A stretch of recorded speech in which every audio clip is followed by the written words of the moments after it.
Velkommen til alle sammen. Så vil jeg give dig Det var cute til mig. Ja. Jamen, lad os komme i gang med at se på, hvad det her krypterede med MyFair Desfire EV3 det egentlig kan, og hvad det er. Og vi prøver at åbne døren og kigge ind lidt i motorrummet, og så må vi se, hvor meget vi skal dykke videre i forhold til at være forberedt. Men I har jo alle sammen fået en dagsorden, der er sendt ud.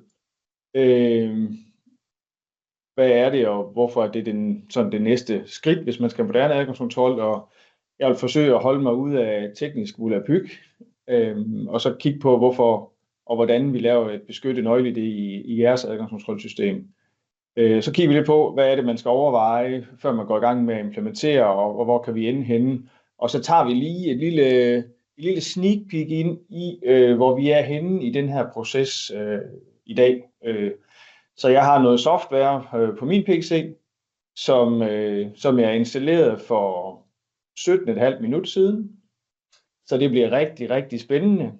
Jeg har testet det en enkelt gang, så jeg tror, det bliver rigtig godt. Men lad os prøve at komme videre, fordi først så skal vi kigge lidt på, hvad det egentlig går ud på. Hvis vi tager lidt af os selv, sagde hunden så lige lidt hurtigt, så er Unilog fra 1985. Vi er pt. 17 ansatte. Det er primært udvikling. Vi laver vores egen produkt, egen produktion, og vi sælger det hele. Så vi laver det hele selv inden for en 50 km radius, og har hånden på det hele, inden vi leverer det ud af døren. Vi har lavet til 2 års produktion, så slap af med at bestille. Vi skal nok have det, og vi skal nok finde det frem. Og ja, vi laver alt muligt i det danske marked, alle de forskellige integrationssystemer, vi nu kan til. Og så tror jeg, vi hopper over i MyFair. Vi kigger lige på historikken. Hvis vi tager MyFair, så startede det hele ind i 1994, så hvor man fik det, der hedder MyFair Classic. Det var baseret delvis på ISO 14443 kommunikationen lag 1-3.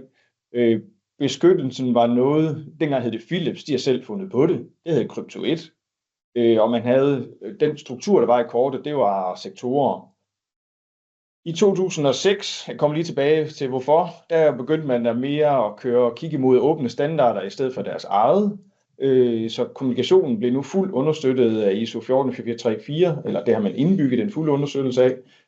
Man kørte Triple S eller S hardware kryptering, og man fik den egentlig godkendt i det, der hedder EAL4+, som er beskyttelsesniveau.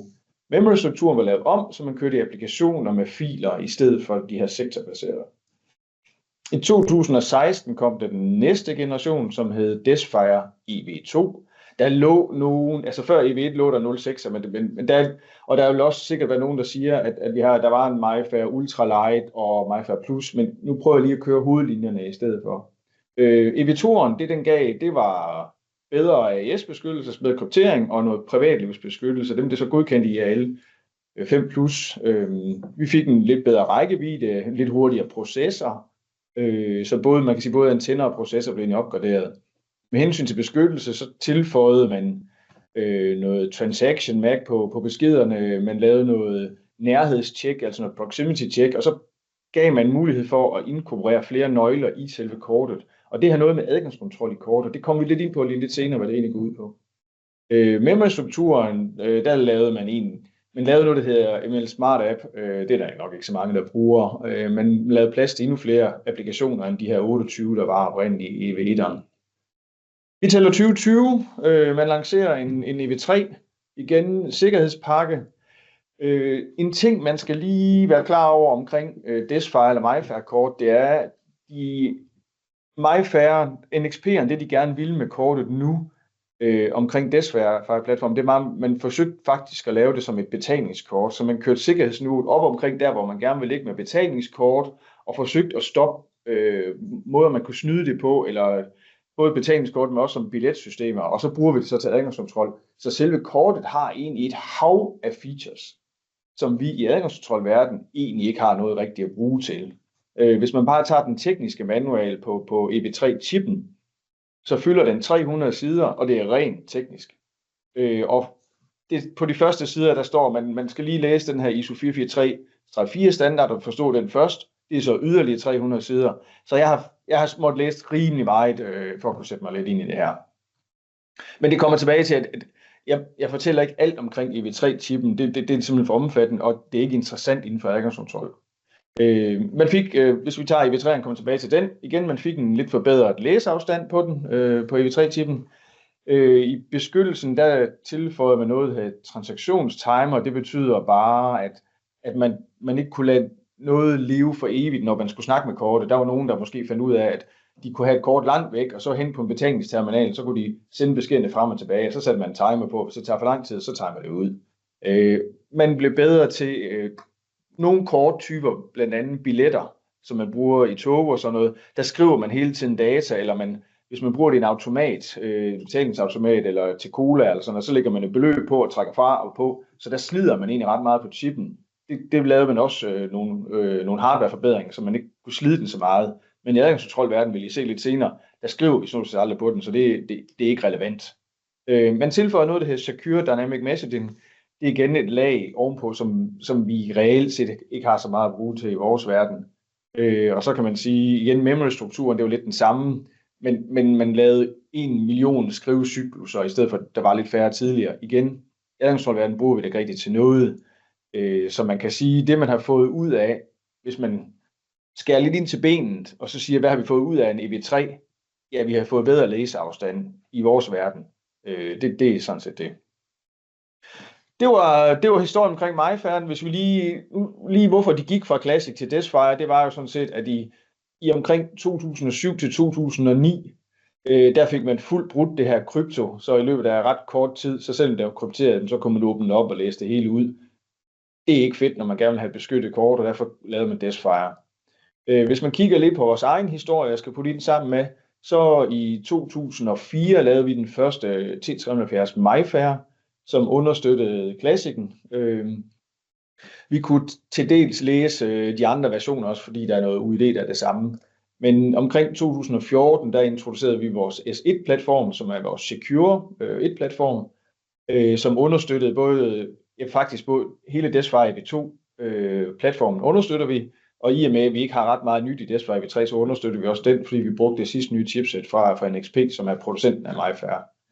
Vi har lavet en lille opgradering nu her i 2025. Det handler rigtig meget om lysdioder, fordi der har vi slået meget med leverandører og kvaliteten af det, men lad nu det ligge. Og så har vi lavet en lidt bedre opbevaring af de her krypteringsnøgler. Der havde vi noget i forvejen, men der var også kommet noget nyere, så det var naturligt for os at tage det ind, fordi så kunne vi igen bruge nogle nyere, eller hvad, man kan sige ikke bruge, men være klar på nogle nyere krypteringsalgoritmer, som også lå i den her chip. Det var historien. Så kan man sige, den måde, man gør det på i dag, en standardlæsning, som jo virker ud af boksen, man kan kalde den vores plug-and-play-løsning, eller alles plug-and-play-løsning, det er jo sådan set, at hvis man har et Desfire-kort, eller det kunne være et andet MyFair-kort, så har det her kort et serienummer, som er unik. Den har mange navne. Den hedder også UID, Unique Identifier. Den hedder CSN, Card Serial Number, men det er det samme. Det er nogle tal. Og det kan alle være læse, men en læser som vores, eller andre MyFair-læsere. Den kommunikation, den kan alle sådan set lytte med på, hvis de er dygtige nok til det. Det kræver ikke så meget i forhold til, hvis den var beskyttet. Og når man har læst det her ID, serienummeret, jamen, så siger man, at den person, der har det serienummer her, det har man så læst ind i system. Når jeg ser det her serienummer, så er den her person, og så kan jeg så give nogle rettigheder. Så vi kan låse døren op, og manden han er glad. Hvis vi så dykker en lille smule ned i, hvor det kan være lidt træls, så kan man sige, når du kun har et ID, så har man kun én faktor til at bestemme, hvem der kommer ind. Og hvis der er nogen, der kloner den, så kan de jo udgive sig for at være den søde unge herre herovre. Og hvis man taber sit kort, så kan systemet også tro, at man er den søde unge herre. Hvis man putter 2 faktorer på, altså sin pindkode, så er man sådan set slukket for både. I stedet for en enkelt faktor, så har man fået 2 faktorer, så er man slukket både for kloner og for dem, der så finder kortet. Det er jo det, man gør i betalingskort i dag.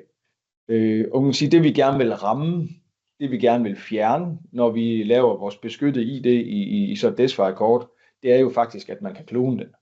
Vi kan ikke beskytte mod, at man taber kortet.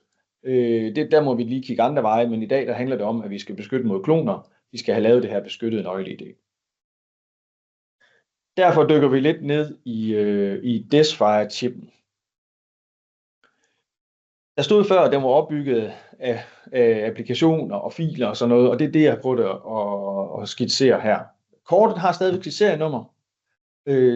Det bruger, oprindeligt var det egentlig ment kun at bruge til at lave kommunikationen, så man kan sige, hvis nu man viste 4 kort foran læseren, så kunne læseren sige, nu vil jeg gerne snakke med kortet med det her serienummer, og de andre 3, I bedes lige holde mund. Så kunne man ligesom snakke med et kort ad gangen. Men vi kan bruge serienummer til mange ting. Applikationerne svarer egentlig til, når I kigger på jeres harddisk, så har man en folder eller en mappe. I den mappe, der har man så nogle filer, og i de filer, der kan så ligge noget data. Og man kan have forskellige filtyper. Det, jeg vil sige, man skal bruge standard i adgangskontrol, det hedder sjovt nok standardfiler. Det er bare noget data. Så kan man have nogle filer med backup på os. Man kan have filer, som man kan tælle op og ned på. De kan kun tælle op og ned. Og det er jo sådan noget, man så skulle bruge i sin cola-automat, sin kaffeautomat, eller alt, hvor man har betaling, eller et billetsystem. Når man skal genkende applikationerne, så har de en identifier eller et ID. Og det vi kan se i den gule over, det er et AID. AID er et 6-cifret hekstal, som jeg viser her, hvad det eksempel kunne være. Og så kan man også give det et ISO-ID. ISO-ID har den fordel, og derfor anbefaler vi også at tilføje det på kortet, eller i sin opsætning, at det kan man faktisk bruge på sin telefon også. Så det vil sige, når man engang i fremtiden gerne vil have sin telefon, skal være et beskyttet kort, så skal den have et ISO-ID, fordi det er den måde, man kommunikerer med, man kan sige NFC-chippen eller kortet på telefonen. Så det er jo lige den kort forklaring for ISO-ID. Men applikationen har et AID, og filerne, de har et nummer, og så ligger der noget data, vi skal hæve ud. Så det er egentlig den måde, vi strukturerer vores hukommelse, eller det indre af selve kortet. Kortet som sådan indeholder faktisk adgangskontrol. Så det man siger, at man har en nøgle til kortet, det betyder egentlig, at man har en nøgle, som har nogle rettigheder. Nøglerne ligger ude i kortet. Der er skrevet på, hvilke rettigheder det har. Så man kan sige, som der står over i den firkantede boks her, så har man nogle adgangsnøgle, der ligger i selve kortet. Jeg har et eksempel på, hvordan den ser ud her. Det er et ret langt tal. Så chancen for, at man kan gætte en adgangsnøgle, der ligger på et kort, det bliver ikke på den her planet, det kommer til at ske. Den er gået under, inden man kan gætte det der. Så der er rigtig mange kombinationsmuligheder. Nøglerne kan så have forskellige niveauer. Der vil altid være en masternøgle, som kan det hele. Den kan oprette, den kan slette, og den kan formatere kortet. Altså man kan sige, der kan alene ligge nogle nøgler, der hører til kortet, som kan give nogle rettigheder. Der ligger nogle nøgler, der hører til applikationerne og filerne, som kan have nogle rettigheder. Og så skal man jo vælge, hvem man vil udlevere de her nøgler til. Man kan sige, at den nøgle, der har læserettighederne, den skal læseren have. For ellers kan den ikke læse applikationen. Det ligger ligesom i ordet. En skrivenøgle, altså nøgle, der kun kan skrive, ikke kan andet, den vil man typisk bruge til, hvis man gerne vil have en tredjepart til at programmere sin kort, men stadigvæk selv eje masternøglen. Og det skal man sikkerhedsmæssigt. Det er der selv, der skal eje data. Det kommer vi også ind på lige til sidst omkring implementeringsprocessen og planlægningsprocessen. Men havde man nu en producent, som skulle lave 5.000 kort, så vil man sige til den her producent, kortene skal se sådan her ud, den skal have en applikation med det her applikations-ID, og den skal have en fil, og du kan få lov til at skrive ned i den her fil, eller skrive noget i applikationen. Det kan man lidt sætte forskellige rettigheder på, men han kan kun skrive. Det vil sige, at han kan ikke ændre noget, og han kan heller ikke læse det tilbage. Man kunne godt give ham rettighed til både at læse og skrive. Det vælger man egentlig selv. Opdatere nøglen vil vi typisk ikke bruge i adgangskontrol. Det er den, man bruger igen, hvis man har en cola-automat, og den kan tælle ned. Hvis man nu hæver en cola-automat, så skal den tage 5 credit. Så skal man have en opdateret nøgle. Og så kan man sige, den terminal, hvor man så sætter penge ind på igen, den skal også have en opdateret nøgle. Den skal ikke kan lave andet, sådan set. I og med, at det er adgangskontrol, så har man nogle andre niveauer, man kan arbejde med også. For det første, så kan man tage det her serienummer, som jeg sagde var unik før, hvis jeg ikke fik det sagt. Den kan man faktisk lave dynamisk også. Det vil sige, at hver gang jeg viser den for en læser, så har serienummeret en ny værdi.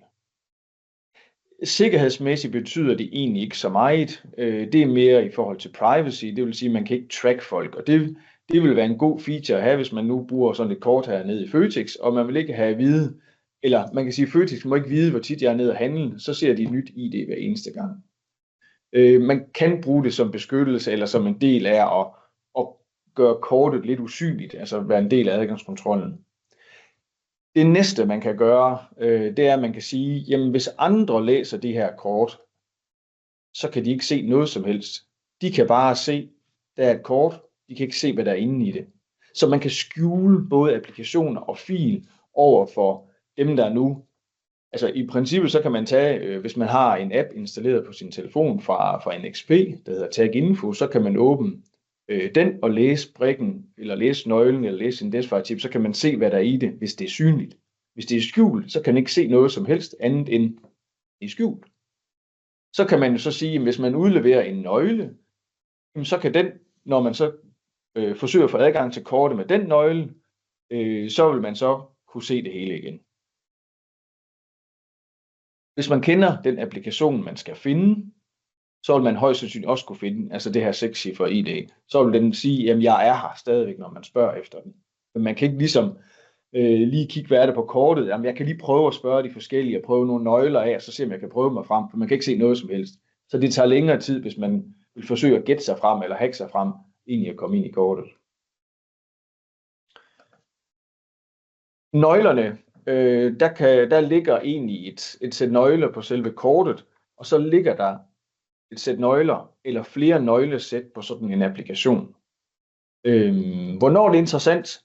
Jamen, i bund og grund kan man sige, det er jo ikke særlig interessant, før den dag, der er en på en eller anden måde, der får fat i en læsenøgle, de ikke skulle have fat i, og endnu værre, hvis de får fat i en masternøgle, de ikke får fat i. Så kan en applikation indeholde op til 16 sæt af nøgler, med 14 nøgler i hver, hvis der nu er flere forskellige, der må skrive og læse og alt muligt. Vi skal lige huske, NXP lavede den her chip, eller det her kort, eller den her brik, så det kan bruges til rigtig, rigtig mange ting. Så der kan være mange, der skal læse og skrive på kortet på samme tid, derfor kan der være mange nøgler i nøglesættene.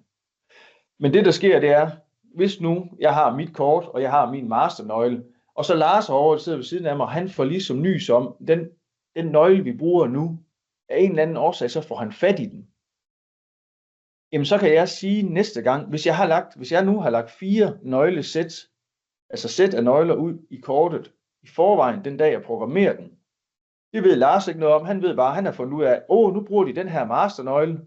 Jamen så kan jeg sige til kortlæseren, næste gang I ser kortene, så skal I lige bede kortet om at skifte til det næste nøglesæt. Og så i løbet af et stykke tid, når alle brugernes kort har været forbi en læser, jamen så er de alle sammen skiftet til det andet nøglesæt. Og så den nøgle, Lars han har fået fat i, den kan bruges til ingenting. Han kan bruge den til at lege noget matematikgeni med, men det kan ikke gøre noget i kortet. Så ved at lægge flere nøglesæt på kortet allerede fra dag 1 af, så hvis der skulle ske det, og jeg tror ikke, det kommer til at ske, men det er altid rart, hvis nu du skulle ske, at der var nogen, der fik fat i kendskab til nogle nøglerne, som man har ude, så kan man bare bede alle kortene om at skifte, så skal de ikke ind forbi PC-programmet, eller ind forbi nogen for at få nye nøgler i. Nej, man har allerede tænkt over det fra starten af. Og det kan jeg jo rigtig, rigtig godt lide, den mulighed har man, fordi det er den måde, vi driver vores virksomhed på. Vi prøver altid på at tænke langt frem. Så vores standardkonfiguration, når vi anbefaler det, det er at have 4 nøglesæt.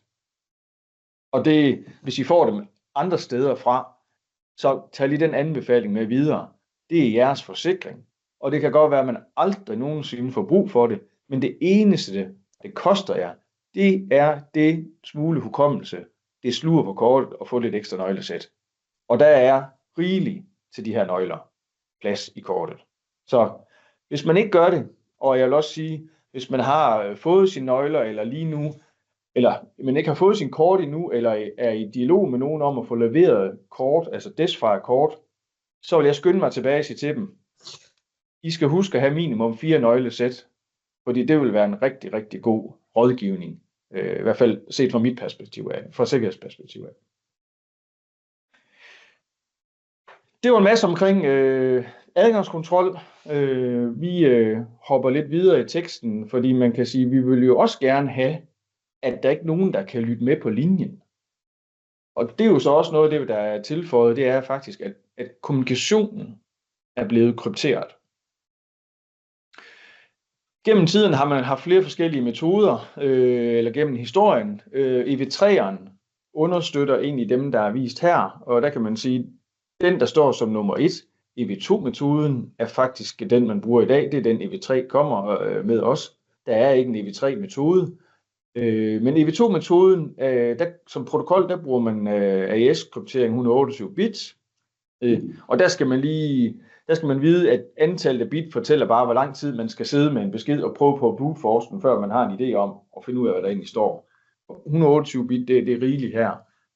Og på selve de beskeder, der suser frem og tilbage, altså det der hedder besked-mode, der har man både AES-kryptering, man har en MAC-checksum, man kører CBC, det betyder bare, at hvis jeg sender en besked, og den bliver dekrypteret, så bruger man informationer derfra til at kryptere den næste besked og sende retur. Så det vil sige, hvis der nu skulle være en rigtig, rigtig dygtig hacker, der kommer ind midt i kommunikationen, jamen han vil aldrig regne krypteringsmetoden fra, eller ud, heller ikke på sigt, fordi han skulle have været med fra starten af. Hvis han har hele kommunikationen, jamen så kan vi måske snakke om 50-100 år, så kan han måske læse den besked, hvad der står, hvis han står og forsøger at brute force det. Man har en krypteret Mac på os, man har en command counter og noget transaction på os, så der er ret meget til at beskytte den her kommunikation, eller til at kryptere den. Man kan også bruge EV1-metoden, den anbefaler vi kun, hvis man har et andet system, der har brug for den, og ikke kan EV2'eren. Protokollen kan lidt nogle andre krypteringsalgoritmer, som er lidt svagere. Den har knap så stor beskyttelse af beskedmoden. Historien med D40'en er lidt den samme. Den kan man også have med i forhold til bagkompatibilitet, hvis man har et andet system, der skal bruge det. Protokollen er der ikke rigtig noget kryptering på, og beskederne, der har man en lille smule tjek på, sådan at man kan sige, det der ryger over hegnen, hvis der er noget, der går galt, så kan man detektere det. Eller hvis der er nogen, der forsøger at pille i nogle beskeder, så kan man tjekke det. Grunden til, at det kan være vigtigt at vide lidt om det her, det er, at hvis man har en Desfire, så vil man som standard kunne alle tre metoder. Men bruger man ikke D40 og EV1 metoderne, så kan man slå dem fra. Så kortet, hvis der er en læser, der forsøger at snakke med dem med de her lidt mere usikre metoder for at få fat i filerne og applikationerne, jamen så svarer kortet ikke. Så det vil vi selvfølgelig anbefale. Og det man skal vide, det er, når man først har slået det fra på kortet, så kan man aldrig slå det til igen. Så man kan sige, det kan være en ret træls beslutning at tage forkert. Men jeg tror ikke, der er ret mange i adgangskontrolverdenen, der hverken bruger D40 eller EV1, som man skal tage hensyn til. Så hvis man tager sikkerhedsbrillerne på, så vil jeg vælge at slå de her metoder fra. Vores default-opsætning, det hedder, man kan slå dem til, hvis man har lyst. Men i og med, at vi kører med høj sikkerhed, så er de selvfølgelig default slået fra.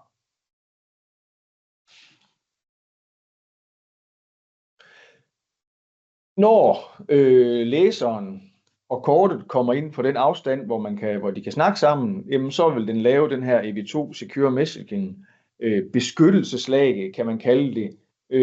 Lars og mig snakkede om den anden dag, og han sagde, jamen, kan man ikke sammenligne det lidt med, at man laver en VPN-forbindelse mellem to PC'er? Jo, det er faktisk godt set, Lars. Det er faktisk det, der egentlig foregår.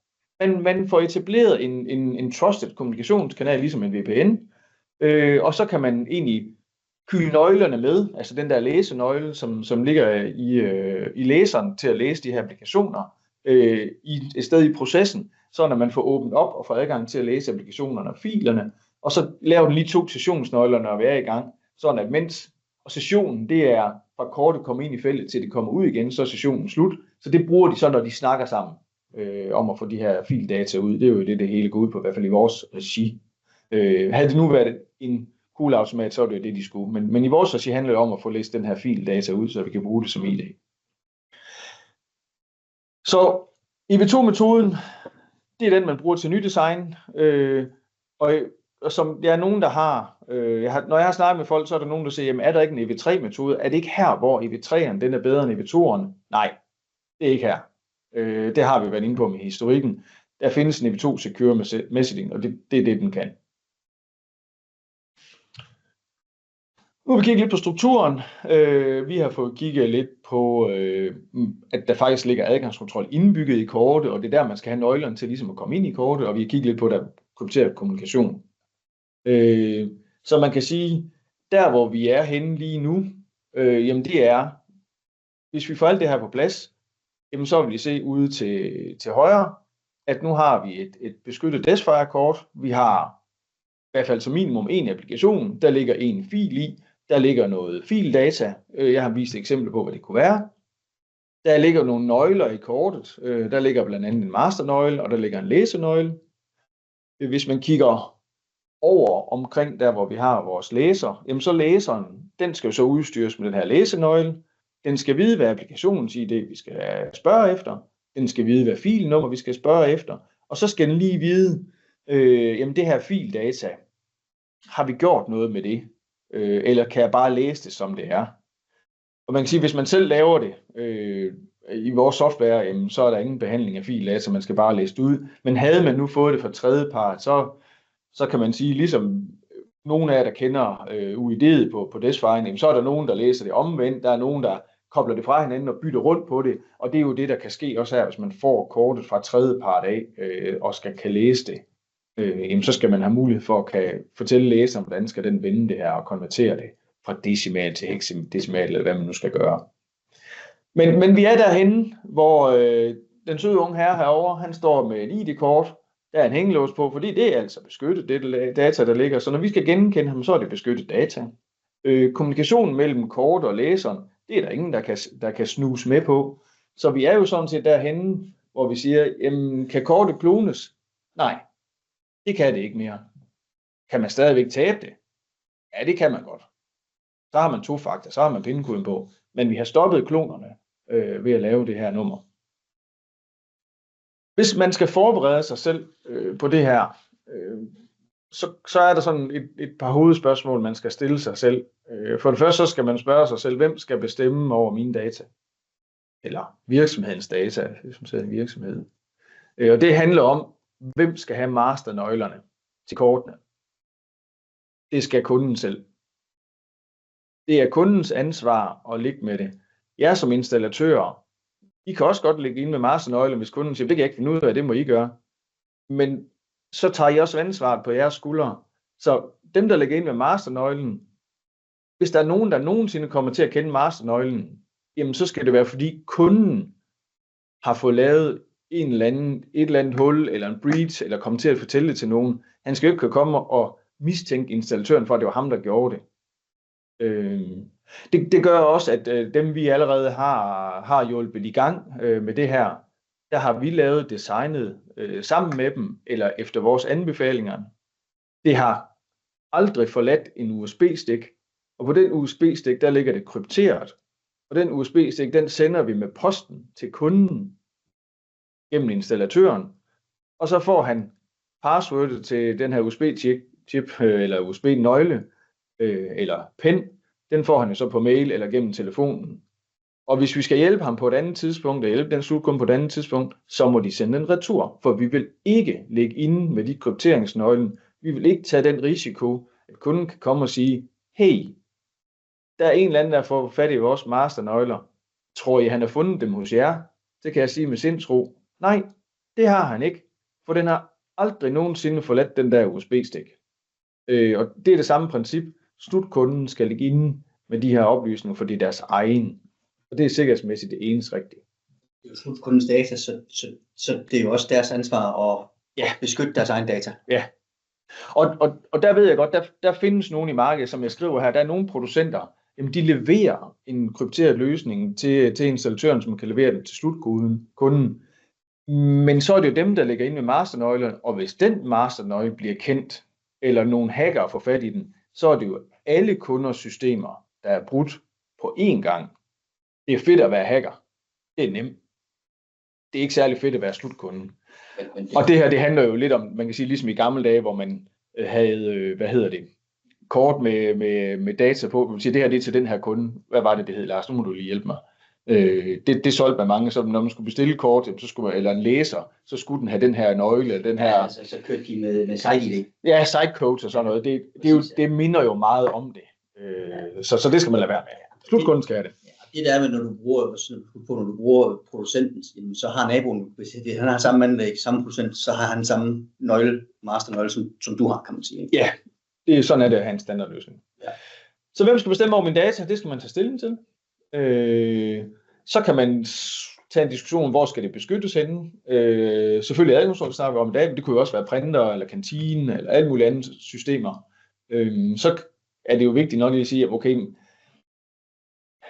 man kan jo godt have et Despire-kort, hvor adgangskontrollen bruger det beskyttede ID, men UID'et og CSN'en kan jo godt være, det er fint nok til printerne og til kantinen, fordi de skal alligevel ind i bygningen, og der har vi det beskyttet. Så at de egentlig bruger UID'et, CSN'en i printer og kantinen, det er måske egentlig godt nok. Og det siger jeg lidt, fordi UID'et, CSN'en, som vi snakker om til at starte med, det er standardløsning, det kan alle, det er plug and play, det kan alle mere eller mindre. Så det er måske nemt nok at sige, jamen, det er fint nok, at de bruger UID'et, og ikke nødvendigvis det beskyttede. Hvis de har noget beskyttet, så skal vi også lige kigge på, hvor meget kompatibilitet har vi brug for. Bruger printerne for eksempel D40'en eller EV1-metoden, jamen så skal vi jo selvfølgelig have den slået til på kortet, inden vi producerer det. Og man kan diskutere, er det sikring, der skal bestemme, eller er det printeren, der skal bestemme. Så har man en gammel printer med den lave sikkerhed, og man som slutkunde siger, at vi vil have sikkerhed, adgangskontrollen kan det højeste, jamen er det så laveste fællesnævner, der skal bestemme? Skal vi skifte printeren, eller skal vi bare sige, jamen prøv at høre, så må vi bruge UID på printeren? Det er sådan, det er. Den diskussion er værd at tage. Fordi hvis man kommer fra NIS-direktiverne, så er det bestemt ikke printeren, der er det vigtigste. Men det må man jo tage en diskussion om. Jeg vil helt klart advokere for, at man skal køre det højeste sikkerhedsniveau, der er muligt, og så ældre systemer, legacy-systemer, de må jo bruge deres. Så skal man have kigget lidt på, hvordan kortets indre det skal opbygges. Det er en god diskussion lige at tage. Starter vi med nogle tomme, blanke kort, så bestemmer vi det selvfølgelig det hele selv. Ligger der noget på dem i forvejen, jamen, så skal vi måske tage højde for det. Den designer, vi har bygget inde i vores software, kan du faktisk lave kort, hvor du egentlig tager højde for, at der også ligger andet på kortet, end det, der skal bruges til adgangskontrol. Man skal begynde at have lidt mere styr og overblik over sine ting, men det kan sagtens lade sig gøre.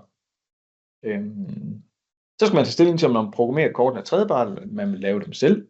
Og når man laver dem selv, jamen, så er det på en bordlæse, så kommer man ind på lidt senere. Fordi der skal man lige huske, at tredjeparten må jo ikke få masternøglen. Det skal kun være nøglen, der kan skrive, og ikke have andre rettigheder end det.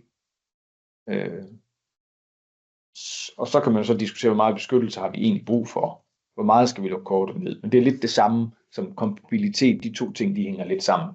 Det er jo selve forberedelsen. Så kan man sige implementeringen. Jamen, man laver så designen efter det, man har forberedt. Man vælger et applikations-ID. Man kan vælge at lave et unikt applikations-ID. Det koster. Hvis man gerne vil have det, så skal man til noget jeg mener det er i IANA, man skal gøre det, og jeg kan ikke huske, om det hvor mange euro eller dollars det koster. Der er det lille trick, at hvis man starter sit AID med et F, altså hexadecimal F, så er resten af cifferen, der har man frit valg.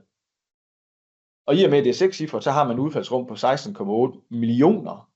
Så chancen for, hvis man vælger et F og tager nogle tilfældige chancen for, at nabovirksomheden har det samme tal, den er altså 1 til 6,8 millioner. Det er den så ikke helt, fordi det måneder F er ikke brugt. Men der er en ret lille sandsynlighed for, at han vælger det samme. Og skulle han have valgt det samme, så har han ikke de samme krypteringsnøgler. Fordi der var det en klodens levetid, man skal ud i, for at kan ramme det samme. Så der vil man måske have den samme applikations-ID, hvis man er rigtig, rigtig, rigtig uheldig. Men det kan ikke lade sig gøre, at man har den samme nøgle. Det er ikke muligt. Så må man gerne komme og få et stykke kage hos os, hvis man opdager det. Det næste, man skal finde ud af, det er, så skal man jo have dørenes læser, og der skal nogle oplysninger ud i den, så vi kan læse ID'et, og at den kun læser ID'et, den må jo ikke acceptere både at læse et beskyttet ID via ID'et, og så samtidig acceptere UID'et, fordi så kan folk jo sådan set begynde at forsøge at lave kloner på den lave sikkerhed med det data, der ligger inde i filerne, hvis man kunne det. Men det skal man selvfølgelig lukke ned for. Og nu er vi så nået så langt, at vi kan lave den personlige brik eller det personlige kort til vores medarbejdere, og så har vi det jo sådan set beskyttet. Og der I vores system, der kan man ikke bestemme, hvilken værdi, der skal lægges ud på kortet. Der vælger den et tilfældigt. Fordi hvis jeg som operatør kunne taste en værdi ind, jamen så når jeg har lavet Lars' kort, så laver jeg lige en magen til, så har jeg en klon. Og så er vi ikke kommet ret meget videre. Fordi man kan sige, hvis, i hvert fald i butikker, dem der sælger, det er mange gange insider, og her, hvis det er operatørerne, jamen, hvis de kan taste det ind, der skal på kortet, jamen, så kan de jo hurtigt lave kloner. Så det vil vores løsning ikke have mulighed for. Og man kan sige, det der ligger nede i filen, det er jo egentlig 3/4 ligegyldigt, bare det ikke er det samme i den samme installation. Bare Lars og Mike har det samme nummer, det bliver selvfølgelig unikt, men man må ikke kunne taste det ind, fordi så åbner vi op for, at man kan klone det. Så det skal I også sørge for ved andre. Altså man kan sige, hvis I har andre til at lave jeres kort, og de beder om en liste med, hvad der skal stå i filerne, så skal I sige til dem, at så finder vi en anden leverandør, fordi de skal levere listen retur. De må ikke kunne teste det ind. Så hvis vi lige kigger lidt på konfigurationen, jamen inde i vores PC-software, så laver man konfiguration, man fastlægger idéet, man fastlægger designen, så konfigurerer man læserne. Det vil man typisk gøre med et konfigurationskort, så man får lagt de her nøgler og filnummer, behandling, fildata ud. Når vi er der, så kan vi begynde at lave vores produktion. Vi kigger lige ind i adgangsedition lige om lidt, så vil vi lige prøve at se, hvor langt vi er kommet, så der har vi lige vores sneak peek. Men her kommer vi jo fra at have et Desfire EV3-kort, som er blankt. Vi har en bordlæser, som sidder i vores PC-software, ved vores adgangseditor, en PC, der har adgangseditoren. Når du viser kortet, så vil den jo så programmere det. Det viser jeg lige om lidt. Og så har vi jo så et beskyttet Desfire-kort, som vi så kan bruge i den læser, vi har konfigureret. Og så har vi en glad ung mand med et beskyttet kort og med et beskyttet ID i. Og så er vi sådan set i mål.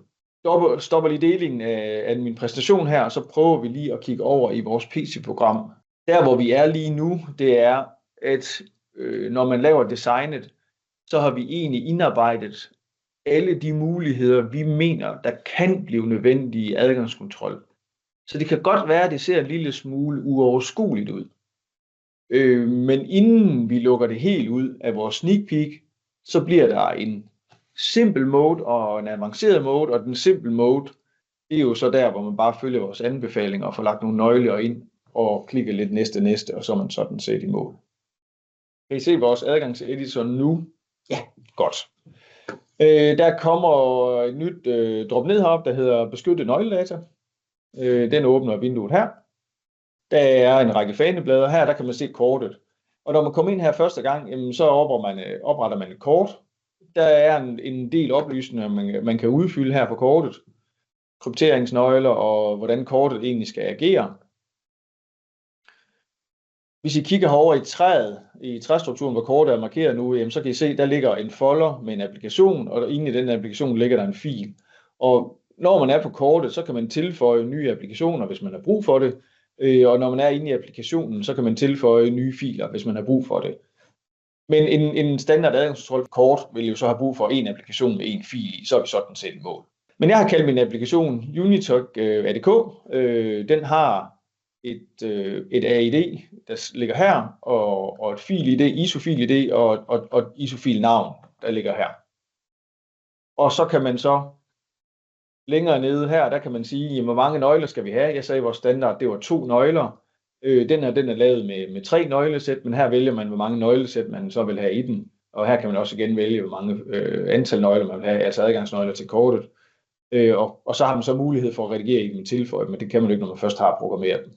Der ligger nogle opsætninger af her, hvad de forskellige nøgler må. Og hernede kan man fjerne nogle af de her Desfire og D40 og EV1 og moden, eller man fjerner dem ikke, man kan slå dem til. Altså default, så vil de sætte flueben i fjerne. Når man så har lavet sin applikation, så kan man sige opret fil. Det har jeg gjort her. Så har jeg en fil, jeg hedder Unitek. Det er bare navnet inde i programmet. Det er ikke noget, der kommer ud på kortet. Den har ID 0. Den har et ISO-ID 001. Det er en standard filtype. Der kan vi lave mulighed for de andre, men det har vi ikke lavet lige nu. Der er lidt om her, hvordan ID-indstillingen skal være, hvor lange de er, hvor mange byte, og jeg har valgt 4 byte, og det er sådan set egentlig rigeligt. Hvor skal man læse fra, og skal man bytte rundt på det, Her kan man lige så meget lave opsætningen af, hvis man får et kort, man har fået at vide, hvordan det ser ud, jamen så kan man egentlig oprette designet herinde, og så er der et andet faneblad her, der hedder læser, og her kan man så lave konfigurationskortet, som man programmerer med læseren, så de kan læse de her tredjepartskort. Så det er egentlig derfor, man laver hele opsætningen af filen, selvom man egentlig ikke selv skal programmere kortene. Det er for at få lavet opsætningen, både af bordlæseren, men også af læseren ude ved døren. Det er jo der, hvis du har fået en tredjepart til, hvis du køber nøglen, kortene. Færdigprogrammeret på sådan en tredjepart, ja. Så skal du have de oplysninger for at få dem til, at du kan få det ud i dit adgangskontrolsystem. Ja, for at du kan få det ind i læseren, lige præcis. Her under adgangsrettighed, nu ved jeg jo ikke lige, om det er for småt for jer, men under adgangsrettighed, det er der, jeg siger, hvilke filer må hvad, eller hvilke adgangsnøgler må hvad, hvilke må læse, hvilke må skrive, og hvilke må læse og skrive og ændre og sådan noget. Så det er jo de her adgangsnøgler, man laver opsætningen af her. Og nederst kan man sådan sætte lidt hver indstilling af, hvad beskyttelse er der egentlig på selve filen. Når man har designet her på plads, så åbner man sit personvindue.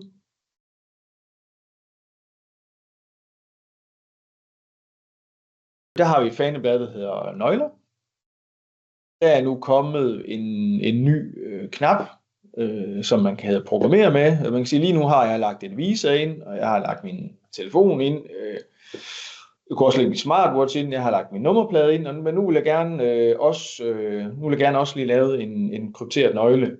Så det jeg kan gøre nu, det er, jeg siger, nu vil jeg gerne programmere. Der kommer den her dialog op, der siger, jamen hvilket design vil du have? Nu havde jeg så kun en.